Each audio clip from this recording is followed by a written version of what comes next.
Je vous souhaite la bienvenue dans notre méditation « Notre Dieu est merveilleux ». Le titre est « Au pied de la croix ». Certes, ce sont nos souffrances qu'il a portées. C'est de nos douleurs qu'il s'est chargé. Et nous l'avons considéré comme atteint d'une plaie, comme frappé par Dieu et humilié. Mais il était transpercé à cause de nos crimes, écrasé à cause de nos fautes.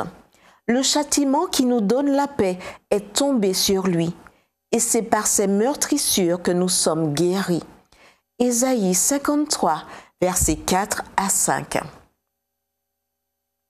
Que se passe-t-il quand, au moins pour quelques instants, nous visitons Golgotha en imagination et contemplons Jésus qui donne sa vie pour nous?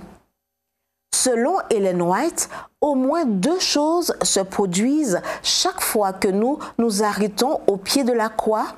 D'une part, nous comprenons un peu la profondeur de l'amour de Dieu.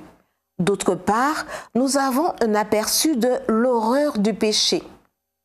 Cette réalité est bien illustrée par une expérience relatée par le pasteur J.R. Spangler dans son livre « Dieu d'abord ». Il raconte qu'une dame, pendant une campagne d'évangélisation, voulait donner son cœur au Christ, mais avait un problème avec l'alcool. Quand elle sentait avoir la victoire, elle rechutait. Un jour, après avoir étudié la Bible, elle a ressenti une forte envie de boire. Elle est allée chercher une bouteille et en rentrant, elle s'en est versé un verre. Sur le point de boire, elle a vu la Bible, qu'elle avait lue pendant la journée, et elle l'a attrapée d'une main, tenant le verre dans l'autre main. À qui obéirait-elle? À Dieu ou au tentateur? En regardant ses mains, qui à ce moment-là ressemblait plus au plateau d'une balance, elle s'est dit « Je ne peux pas garder les deux. Je dois garder l'un et rejeter l'autre. » Puis, elle a pensé à l'amour de Jésus, à tout ce que le Seigneur avait souffert pour la sauver. À ce moment précis, la tentation a perdu de sa puissance. À partir de ce moment, écrit le pasteur Spangler, cette dame n'a plus jamais rejeté le Christ pour la boisson. C'est pareil lorsque nous nous agenouillons au pied de la croix. Nous percevons à quel point le péché est horrible et nous comprenons aussi quelque chose de la grandeur, de la hauteur, de la largeur et de la profondeur de l'amour de Dieu pour nous, ses enfants.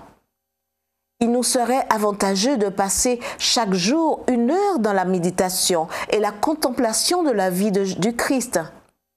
Il faudrait l'étudier point par point, nous efforçons en imagination d'en reproduire toutes les scènes, surtout les dernières. C'est en apprenant à nous repentir et à nous humilier au pied de la croix que nous serons finalement sauvés. Ellen G. White, Jésus-Christ, chapitre 8, page 65. Quand êtes-vous allé au pied de la croix pour la dernière fois?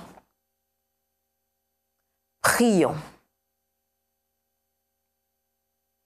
Seigneur Jésus, aujourd'hui, je prends la résolution de faire une rencontre personnelle avec toi chaque matin au pied de la croix. Je veux te rencontrer mieux chaque jour et ainsi répandre ton grand amour de plus en plus autour de moi. En ton nom, Amen.